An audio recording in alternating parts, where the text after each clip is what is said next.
On the storm-struck shores of Oregon, a Marine veteran returned to the ocean he once believed could never change.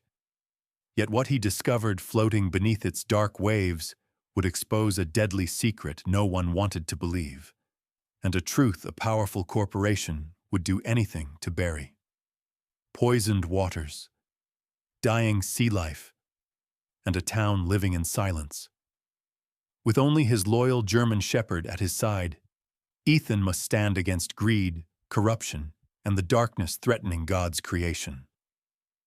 As storms rise and danger closes in, he learns that miracles often begin with the courage of just one person who refuses to look away.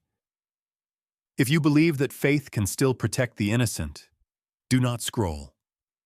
Stay with this story. Share it. Comment Amen. And subscribe to spread hope, justice, and the light God calls us to carry into this world. May the Lord bless and protect everyone watching today. The coastal town of Seabrook in Oregon had always lived by the rhythms of the Pacific Ocean, where harsh winds whipped through the marina each dawn, and the sky often wore a blanket of gray clouds that blurred the horizon, giving everything a muted and melancholic feel. Yet it was home for former U.S. Marine Ethan Cooper, a man in his early 40s with a tall and athletic build forged from years of discipline, his face angular and marked by faint scars that spoke quietly of past conflicts, with dark brown hair kept short, a trimmed beard that framed his strong jawline, and eyes the color of stormy seas that revealed a mixture of resilience and lingering sorrow from the comrades he lost.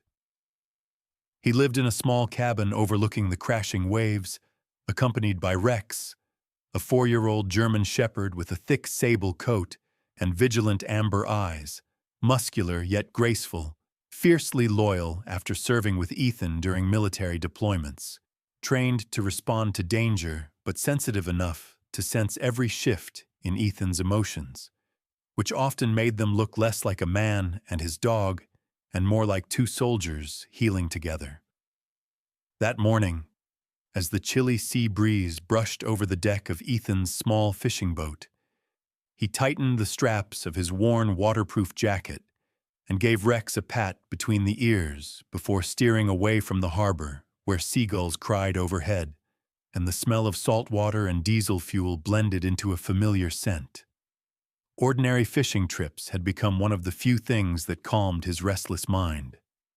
A way to silence the echoes of gunfire and orders barked under stressful conditions that still haunted his sleep. As they ventured farther offshore, Rex lifted his head, nose twitching, ears perked as if detecting something unusual long before Ethan noticed the first disturbing sign. A large silver fish floating lifelessly on the water's surface, its scales dull and its eyes glazed over, spinning slowly with each ripple of the sea. Ethan frowned, leaning closer, thinking it might have died from sickness or been attacked by predators. Nothing alarming on its own, since nature could be cruel. Yet as the boat drifted forward, more shapes began to appear. First a couple, then a dozen, then clusters of dead fish that carpeted the turquoise water like a morbid trail leading them northward. Ethan's grip tightened on the steering wheel as concern flickered in his chest, because he had fished these waters most of his life, and he had never seen anything of this scale. Rex paced anxiously, letting out a low growl as though he sensed danger lurking beneath the surface, his wet nose pointing toward the edge of the boat, tail stiff. Ethan squinted toward the distance where a large complex of steel pipes and towering smokestacks rose against the foggy sky. The new chemical plant that had arrived only months ago with promises of jobs and economic growth, built by a corporation that donated generously to the town's leaders. Many locals praised it as the beginning of prosperity. New cars in their driveways and paychecks that meant warm meals every night. Yet Ethan had always felt uneasy watching the facility expand so close to the sea. especially after hearing the machinery rumbling day and night. He cut the engine and let the boat rock gently as he scooped a fish into a net, its belly exposed and covered with strange yellowish patches. Something was wrong. Before he could study it further, a voice carried from a small research vessel approaching from the left, and a young woman called out to him. The woman was Mia Carter, a marine environmental specialist in her late 20s with an energetic presence that stood stark against the bleak environment. Her curly auburn hair tied into a messy ponytail that bounced as her boat hit the waves, freckles scattered across her fair cheeks, and bright green eyes that reflected sharp intelligence and strong conviction. She wore a weatherproof vest over a navy sweater, and a waterproof notebook was strapped to her hip like a weapon of truth.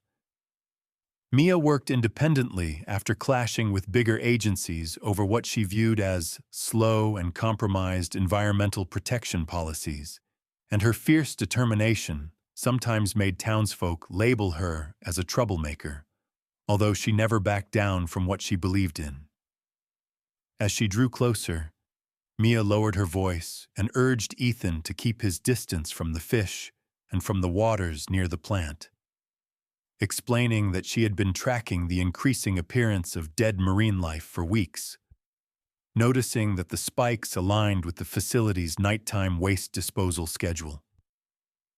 She had tried to warn the community, but people either dismissed her, afraid to jeopardize their livelihoods, or refused to believe anything was wrong, convinced that the corporation would never endanger them. Ethan hesitated, a knot tightening in his chest, because his military instincts recognized the seriousness in Mia's tone. Rex seemed to trust her too, sniffing the air before settling beside Ethan as if standing guard. Mia confessed quietly that she suspected illegal chemical dumping into the sea, causing ecological devastation that could spread rapidly through the food chain, affecting not just fish, but birds, whales, and eventually humans. She looked directly into Ethan's eyes and asked him not to ignore what he saw today. Ethan wanted to brush it off, to believe that this was a coincidence or a temporary issue, but the evidence floating all around him felt like a warning from the ocean itself. He gazed toward the plant once more, its smokestacks releasing a faint haze into the air, and for the first time, he felt a cold suspicion settle inside him like a weight. With no proof beyond dead fish and a troubling theory, he knew he could not make accusations yet, though something deep inside whispered that this was only the beginning of a much darker truth. As they turned back toward Seabrook, Ethan took one last look at the lifeless fish, while Rex kept his unblinking stare fixed on the direction of the chemical plant, as though memorizing the threat that would return to challenge them, leaving Ethan with a sense of unease that would follow him long after they reached the shoreline.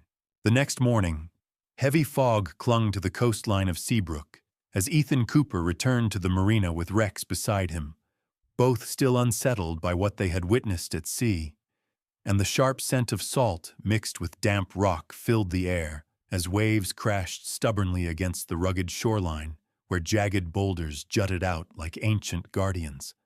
Rex, alert and focused, suddenly pulled forward with his nose low and ears stiff, guiding Ethan toward a cluster of rocks where dark-colored plastic bags had washed ashore, partially torn open by the pounding surf, revealing thick sludge with a harsh chemical odor so strong that Ethan instinctively covered his nose with the sleeve of his waterproof jacket.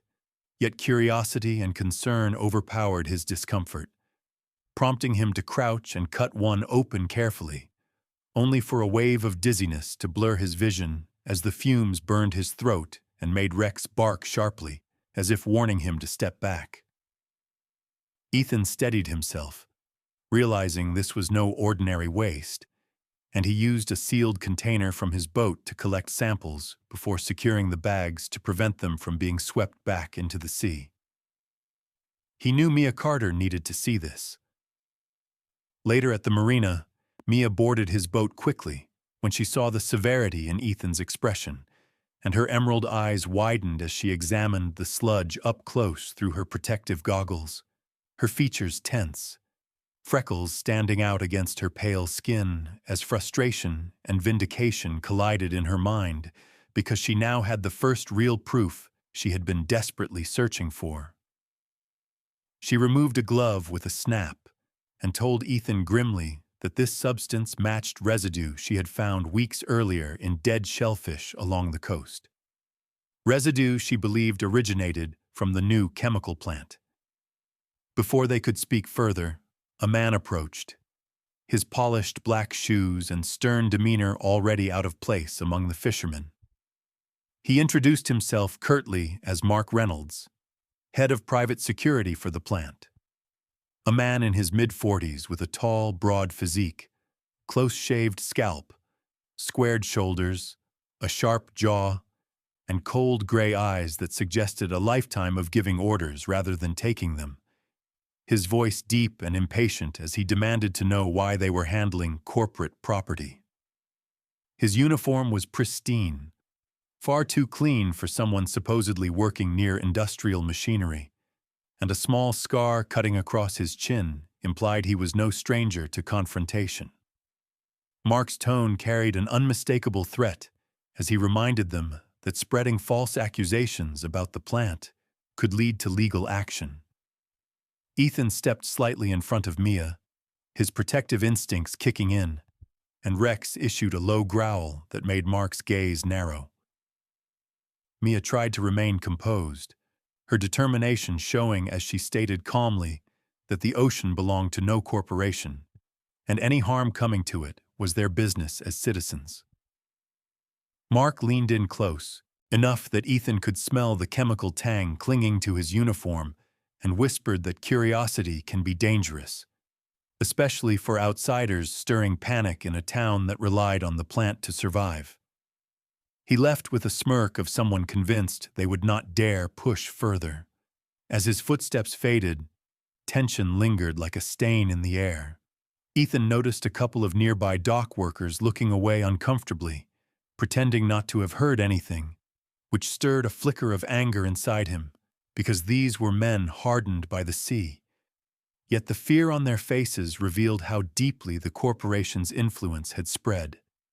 Mia explained in a quieter voice that townspeople had received benefits, improved wages, and promises of expansions that could secure their children's futures, making them willing to turn a blind eye to poisoned waves. Ethan clenched his fists, feeling the old vows from his military days echoing through his soul. Memories of protecting civilians in war zones resurfacing with painful clarity because he had sworn to defend life wherever he stood, not just when wearing a uniform. As the afternoon wind picked up, Ethan and Mia secured the evidence and agreed to meet again after Mia ran preliminary tests. Rex rested at Ethan's side, his amber eyes tracking every movement around them, sensing that their quiet beach town was becoming a battlefield of a different kind. Ethan looked back toward the chemical plant towering in the distance like a steel giant polluting the sky, and he knew that walking away was no longer an option because the truth was surfacing like the dead fish they had seen, undeniable and demanding action. Night descended upon Seabrook like a heavy curtain, the moon barely visible behind a thick quilt of clouds as the wind carried the briny scent of the Pacific across the harbor. Ethan Cooper prepared his small motorized dinghy while Rex stayed close, ears alert to every distant clang from the industrial zone. Mia Carter waited beside them, her auburn ponytail swaying slightly in the cold breeze and determination tightening her jaw. She held a tablet displaying a map showing drainage routes extending from the chemical plant into the ocean. Hours earlier, she had completed her first analysis of the sludge Ethan collected. Her voice had trembled with outrage as she told him that high concentrations of prohibited toxins were present, substances known to devastate marine ecosystems. Her eyes burned with righteous fury as she pointed to a specific outlet pipe that seemed active only after midnight. That was where they needed to go. Ethan wore a dark hooded jacket and secured a waterproof camera to his chest. His rugged features remained calm. A Marine once trained for covert operations, slipping back into familiar instincts, though now the enemy was not soldiers on foreign soil, but a corporation poisoning a coastline. Rex, with his muscular frame and keen senses, stood like an experienced partner ready for a mission. Before they departed, a fisherman named Tom Baker stepped from behind a stack of crates. Tom, a man in his late 50s with broad shoulders, sun-damaged skin, a weathered gray beard, and tired blue eyes, looked like someone who had spent his entire life fighting storms at sea. He silently handed Ethan a flashlight with a cracked handle, his rough voice barely above a whisper as he urged, "Be careful. They don't play fair." The bitterness in his tone hinted at a personal grievance, perhaps a history of being silenced or threatened, though he said no more before disappearing into the shadows. Ethan and Rex pushed off into the dark water, with the boat's engine humming quietly as they advanced toward the looming chemical plant. The ocean beneath them appeared darker than the sky, and the chilling breeze seemed to warn them to turn back. Soon they spotted movement among the waves as thick pipes running from the plant released streams of foul liquid into the sea, causing the water to shimmer unnaturally. Ethan lifted the camera and began recording, capturing evidence that could expose the truth. He zoomed in, documenting how the chemicals spread like ink through the waves. Rex suddenly stiffened, letting out a warning bark. A searchlight snapped on from the shore, sweeping across the water like a predator's gaze. Ethan cursed under his breath and ducked as the beam neared them, but it was too late. A shout echoed from the dock, and the deep rumble of engines signaled more boats approaching.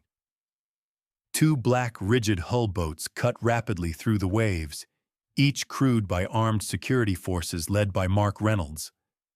Mark stood at the bow, his cold gray eyes focused on Ethan like a hawk closing in on its prey. The headlights revealed another guard close behind him, Eric Dunn, a burly man with a shaved head, a crooked nose from an old fight, and thick arms covered in prison-style tattoos. His expression hardened by a life of choosing violence first and questions later.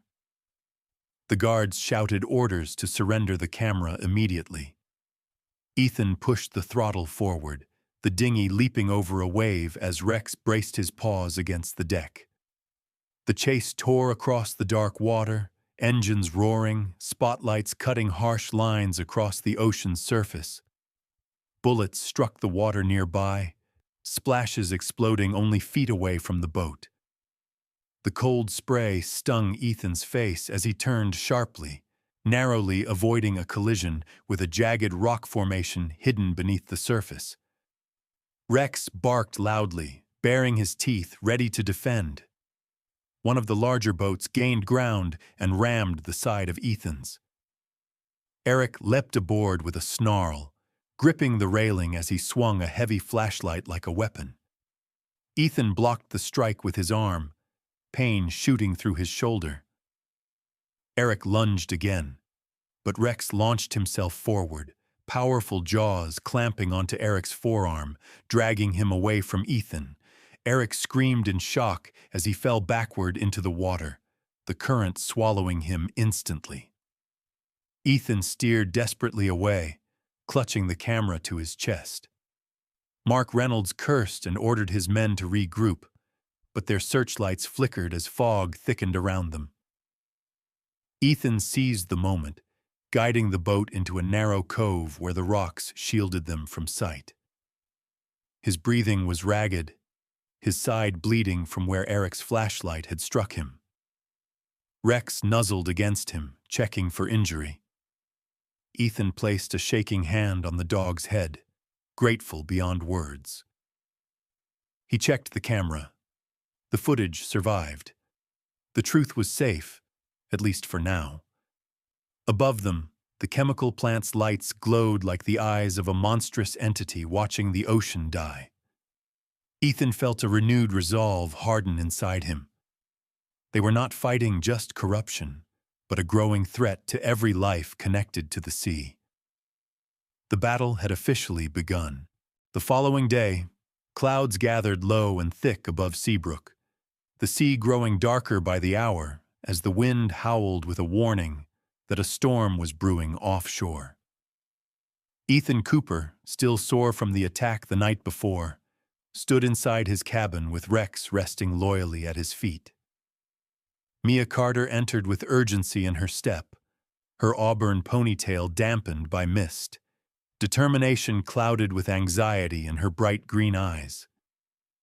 Ethan transferred the recorded footage to her tablet, and she immediately began uploading the files to multiple secure drives, preparing to send everything to the EPA. Her hands trembled as she worked. The evidence was powerful enough to expose the corporation, but the danger it carried was equally real. Mia admitted with a faltering voice that Mark Reynolds and his people had visited her lab that morning. They offered her money and threatened her career if she dared continue. For the first time, Ethan saw fear crack through her fierce exterior. She confessed that she had fought corporations before, but had never been hunted like this. Ethan placed a steady hand on her shoulder, his storm-gray eyes firm as he reminded her that some battles required courage long after fear had set in. Rex nuzzled Mia's hand as if lending her his strength, and a small smile flickered across her face. The wind intensified, rattling windows as thunder rumbled in the distance. A violent storm rapidly approached, faster than any broadcast had predicted. The sea churned dangerously, and Ethan noticed something unsettling when he looked outside. The water near the shoreline shimmered in sickly patches of yellow and green. Mia gasped, realizing the storm had caused the plant's waste tanks to overflow, releasing massive quantities of toxins into the ocean. Dolphins fled farther out, while dead fish washed ashore in increasing numbers.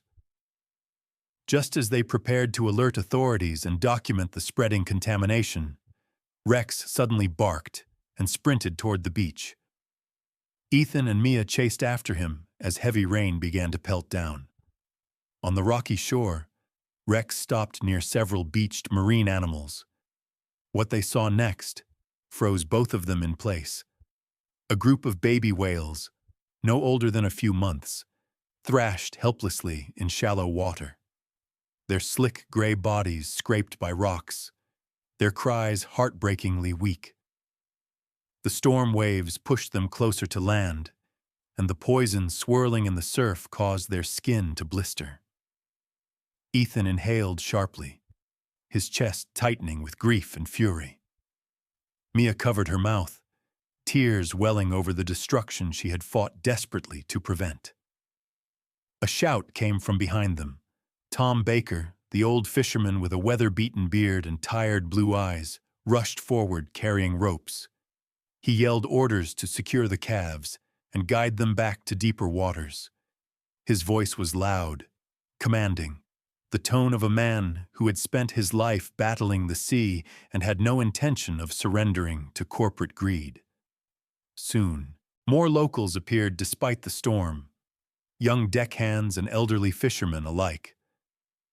One of them was Lucy Bennett, a high school biology teacher in her mid-30s, slender with long, sandy hair pulled into a loose braid, her soft blue eyes determined even through fear.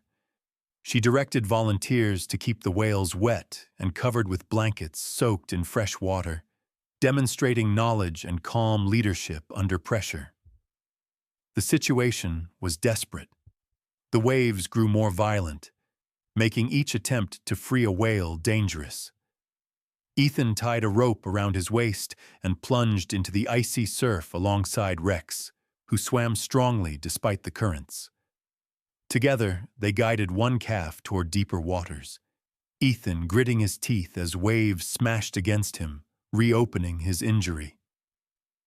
Lucy and Mia coordinated efforts on shore, pulling ropes with every ounce of strength. One calf slipped, crashing onto the rocks again. Ethan did not hesitate. With a painful roar, he lifted its slick body just enough for Rex to help push it back into the shifting tide.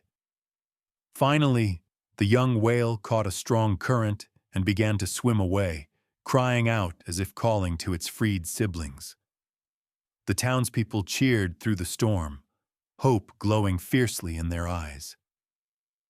As the last whale disappeared into the deeper ocean, exhaustion hit Ethan hard. He collapsed onto the sand, rain flooding his hair and clothes, while Rex lay beside him panting heavily. Mia rushed to check on them, her face full of relief and admiration. Around them, the community stood united, soaked and shivering, but stronger than before. No one could deny the truth anymore. The sea was suffering under the chemical plant's sins, and now the victims had faces: the dying whales, the tainted waters, and the people who depended on the ocean to survive. Ethan clenched a fistful of wet sand, staring out toward the monstrous silhouette of the plant through sheets of rain. The storm had shown them the extent of the disaster. There was no turning back. This fight was no longer just about evidence. It was about saving everything they loved. Morning broke slowly over Seabrook, the storm clouds retreating into a misty gray haze as sunlight pierced through in narrow golden beams that glimmered upon the calm waters. Ethan Cooper stood near the harbor with Rex by his side, both exhausted yet vigilant after the chaos of the previous night. Their clothes still carried faint traces of salt and sand, and Ethan's bandaged ribs throbbed when he breathed. But he remained focused as Mia Carter hurried toward them, holding her tablet clutched tightly to her chest. Her curly auburn hair was still damp, cheeks flushed with anticipation, and determination gleamed in her bright green eyes like a fire rekindled. She told Ethan that the footage had finished uploading to national media outlets and independent environmental journalists. The truth was no longer contained within their small town. Within hours, live broadcasts exploded across social platforms. Mia appeared in a live stream, her voice unwavering as she presented the recorded proof of illegal dumping, the toxic sludge, and the heartbreaking images of dying sea life. Thousands watched, commented, and shared. Environmental organizations quickly picked up the story, demanding immediate government intervention. The growing outrage forced the state authorities to act. By the afternoon, official vehicles marked with EPA insignias rolled into Seabrook. Leading the investigative team was Samuel Hayes, a seasoned federal agent in his early 50s with a weather-beaten face, thick salt and pepper hair combed back neatly, and sharp eyes framed by lines created from years spent confronting environmental violations across the country. His demeanor was stern yet fair, wearing a gray suit beneath a bright yellow safety vest, and a badge clipped to his chest indicated his authority. Samuel shook Ethan's hand firmly, acknowledging the bravery it took to gather such dangerous evidence. His voice carried professionalism but also genuine respect, as he assured them that no corporation stood above the law. Mark Reynolds and several plant executives attempted to interfere, arriving with forced smiles and rehearsed explanations. But Samuel remained unmoved. The area was sealed off, heavy machinery halted, and workers instructed to evacuate as investigators collected samples and confiscated internal documents. Mark's cold gray eyes, once filled with intimidating confidence, now reflected simmering frustration and fear of losing the control he once wielded over the town. As the news spread, townspeople began to gather near the beach, faces etched with sorrow for the damage they had allowed, but also relief that someone had finally stood up. Among them were Tom Baker, his sun-weathered face softer now with hope, and Lucy Bennett, gently comforting children who had come to see the rescued whales now far from shore. The ocean, though still scarred, appeared to breathe easier under the morning light. Mia lowered her tablet, her voice trembling when she thanked Ethan for refusing to turn away, reminding him that without him and Rex, the truth might have drowned in silence. Ethan shook his head modestly, stating that it had been a shared effort. His storm-gray eyes lingered on Rex, who wagged his tail with humble pride, the faithful partner who would leap into peril without hesitation. Samuel stepped forward, declaring that Seabrook owed Ethan and Rex a debt, but Ethan brushed the praise aside quietly. He had never sought recognition, only justice and protection for the innocent. Later, as the sun climbed higher, bringing warmth back to the coastline, Ethan walked with Rex along the shoreline. The crashing waves seemed calmer, carrying away the remnants of poison little by little. The scent of salt and new beginnings filled the air. Ethan looked toward the horizon, where the expanse of the sea stretched into the distance, a reminder that healing would take time, yet it had begun. Rex sat beside him, fur glistening in soft sunlight, his amber eyes fixed on the water as if sensing the ocean's slow recovery. Ethan rested a hand on Rex's head, feeling an overwhelming mixture of exhaustion, pride, and hope. He knew the battle for the environment was far from over, not here and not anywhere else, but he also knew that small acts of courage could turn the tide. The final image was one of quiet triumph. Ethan and Rex facing the peaceful ocean under a sky clearing into gentle blue. Nature had endured another assault, yet it held strong. There would always be threats, always darkness. Still, where there were guardians like Ethan and loyal companions like Rex, hope would never disappear. Sometimes, God's miracles do not arrive with thunder or lightning. They come quietly through the courage of ordinary people who choose to protect what He has created. The ocean, every living creature, and even the air we breathe are blessings placed in our care. When we defend them, we honor Him. In our daily lives, we may feel small, unheard, or powerless against the darkness of greed and destruction.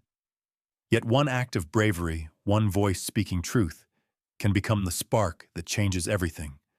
Like Ethan and Rex, we can choose to stand for what is right, even when the waves rise high. If this story touched your heart, please help spread this message. Share this video, comment your thoughts. Subscribe for more stories of faith, courage, and hope. May God bless you, protect your family, and guide your steps every single day. Do not just watch and scroll. Join us in being a light in this world. Type Amen in the comments to let faith grow stronger among us.